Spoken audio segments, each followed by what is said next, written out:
turn on your notification bell. You will still get those information you are looking for. Thank you.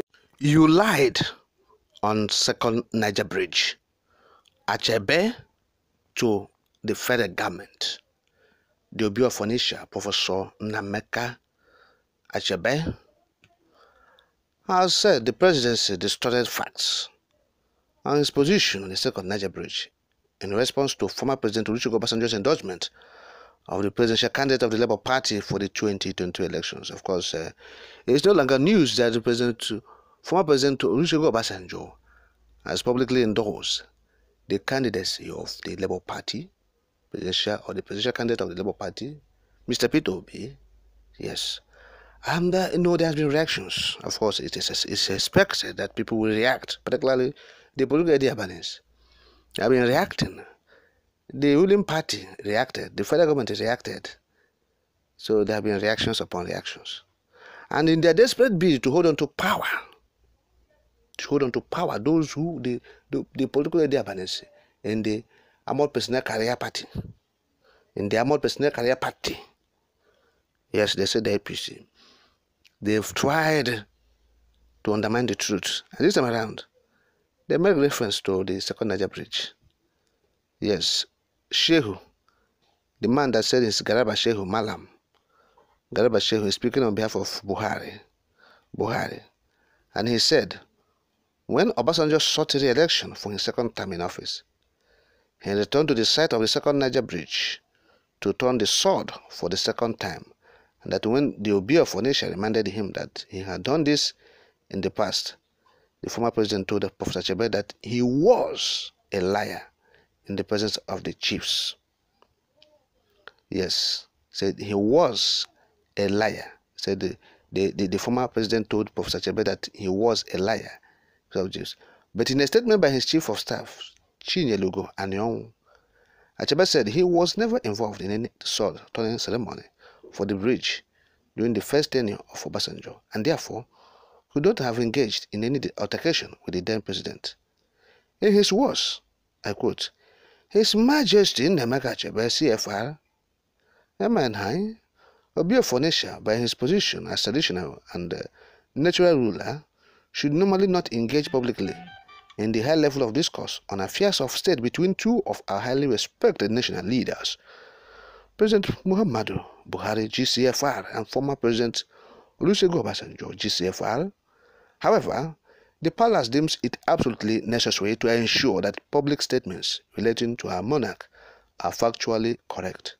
Accordingly, the palace would like to state categorically that His Majesty was never involved in any sword turning ceremony for the second River Niger Bridge during the first tenure of President Olusegun Obasanjo as President of the Federal Republic of Nigeria, and therefore could not have engaged in any altercation with the then President as stated in the above press release.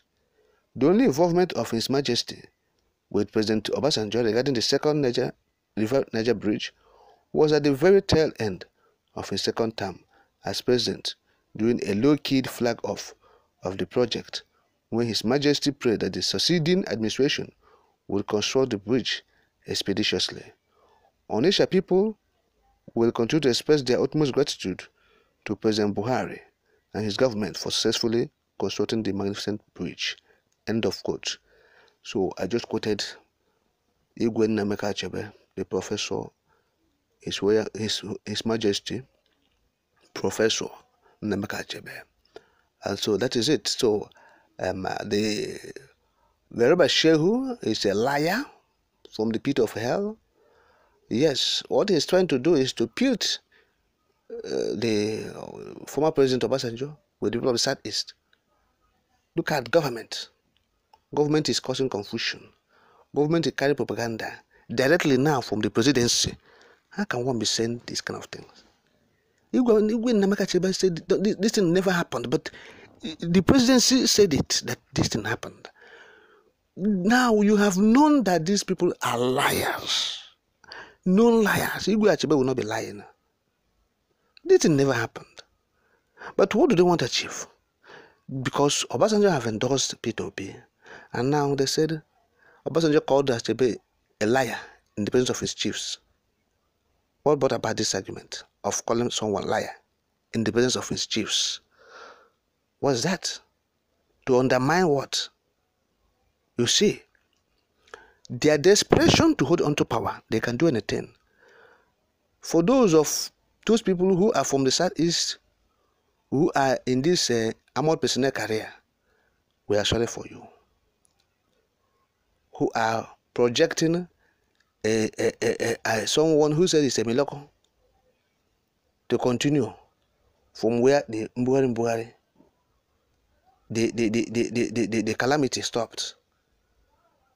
The calamity that happened to Nigeria. Yes, it's a calamity that happened to Nigeria. Mbuari is a calamity. Nigerians will never forget it in a hurry. The calamity that befell them for 8 years. Anybody who was, I pity those people who have their productive age within this time frame of Buhari administration. They are the worst hit. If you have your productive age, you are a youth of productive age, you have lost 8 years productive age. It's a calamity that befell the country. You have lost 8 years of productive age. Nothing was achieved. You see? So the man was a calamity. Nigerians have suffered enough to warrant Mbuari to come as, a plague upon Nigerians. As if the man is like, he's meant to serve, Nigerians are serving punishment. And Buhari is the calamity. You see? So Nigerians have suffered enough to warrant that. And that is what we are saying.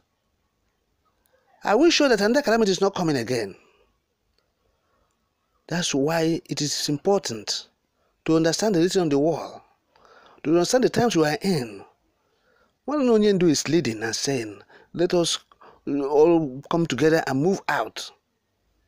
Some people who are Sambalat and Tobiah, moving around, saying another thing. Because they are benefiting from the system. Evil system, evil. Anybody who is in this country, those looters, they don't know that eating blood money. It will haunt you. The blood money you're eating will haunt you. You eating pensioners' money. Gratuity meant for people, you are eating it. You think you are free, you are eating blood money. It will haunt you. Money meant for civil servants, you are eating it. It will haunt you. Money meant for construction of roads, you have eaten it. And people are dying on that road. It will haunt you. It's a blood money. Think you can go scot-free? Nowhere. So that is it. That's what we're saying. So in this country, we don't think that calamity has stopped. Yes. That's why we must all come together and demand this referendum.